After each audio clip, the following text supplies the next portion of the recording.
Pagka yung music natin ni Marilag. Marilag. Pagpasok mo gano'n, pag-akan dyan. Maganda yun. Hindi ko lang. Magugulat na lang lahat ng elevator sound si Jonella. So, ayun, what's up sa inyo mga kaibigan? Nandito tayo ngayon sa The 57 Residences at kasama natin ang it's none other than Sir Carl. Gandang araw po sa inyo lahat. Ako po si Carl, ang dakilang tagapagmana ng building na pinapanood nyo ngayon. He's known as one of motorcycle vlogger. And actually, hindi lang motorcycle yung mga binablog nito, but also mga cool gadgets as well. Like mga, Lifestyle talaga, lifestyle. something like lifestyle content and also tech, right? Ayan. So ngayon, sisimulan na natin tong interview sa kanya tungkol sa bagong tayo niyang elevator.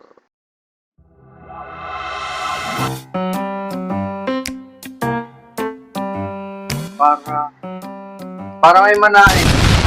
Kasi pag lupa pa lang siya dati, mahirap po magmana ng lupa, papatayuan mo pa. Di sila naman yung magpatayo, para buo na yung mamanain. Walang kahirap-hirap. Aesthetics lang ang life.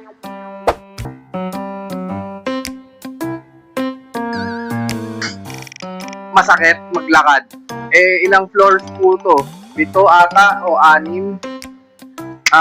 Hindi ko alam kung anong kalalagyan namin. Baka 2 business days bago kami makaakyat sa taas.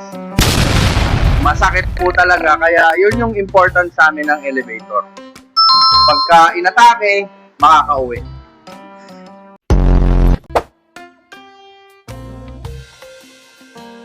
Nagtuturne na matatanda. Baka mas maliksi pa silang umakyat ng hagdan kaysa sa amin eh. So, yun, more over one luxury of the building kasi mag-hagdan so 5 floors. Tapos, siguro another point of it is yung gamit. Siyempre, kung magbabakasyon ka, may gamit ka, maleta, mga ganito, ganyan. Hirap naman, nakamaleta ka, makakit ka na hagdan, di ba? So, comfort and luxury ng guest, siguro. Pasok tayo. So, Diba? Ay, music. ayan. Napaka-relaxing ng music. Sir, kamusta naman yung experience so far? Tahimik. May music. Elevator. Pagka yung music natin ni Marilag. Marilag. Pagpasok mo gano'n, pag-akan dyan. Maganda yun. Hindi ko lang. Magugulat na lang lahat ng elevator sound si Jonella. Di ko alam kung dahil bago lang o ganun talaga all throughout the years. Pero wala yung biglang yung gano'n, yung lumulubog, tapos biglang babound ka ulit. Wala yun. Oo. Di mo na feel na gumalaw na. Ganun. Yo, so ride comfort, I think we'll give it a 4.7 out of 5. So, ganda yon. Kasi hindi mo ramdam na umihinto, hindi mo ramdam na gumagalaw. Ganda yung transition, kumbaga. Music, I think I'm gonna give it a 3.5 because it's not my favorite music. But it's calming. Sobrang nakakalma yung music, tamang chillin lang. Aesthetics, okay, hindi siya mukhang nakakatakot na pag pumasok ka parang, parang hindi, alam mong siya, alam mong for tao ang gagamit, hindi RDU.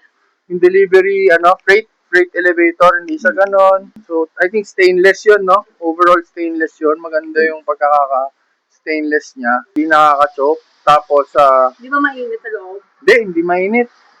Ang isa ko pang nagustuhan yung yung top guard. At least, di ba, makokontrol mo kung saan lang pwede pumunta yung mga tao. O, safety na din ng mga other guests and residents, kumbaga. Ganda yung elevator. Happy to say na yung elevator ay buo nakabit. Yun. Thank you very much po. Second pa to, hindi ko alam kung mag-elevator pa ulit. Pero happy ako sa nabigay na service ng HEG. And hopefully, kung mag-elevator ulit dyan, dito tayo ulit. Kikita ulit tayo. Tapos, brand ambassador na nila ako. Sir Carl, i-mention nyo na lang po yung mga pages, YouTube, Instagram, Facebook. Boss Carl po on lahat ng available social media kung saan nyo gustong hanapin at kung saan kayo nandyan. Most likely nandyan din naman po ako. Wala lang po sa OnlyFans at Alua. Pero malay nyo, very soon, pagka wala na pambayad ng pangalawang elevator, di ba?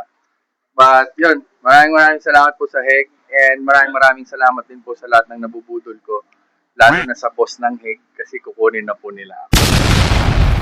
So, Circle, thank you po sa Thank you very much po. Thank you.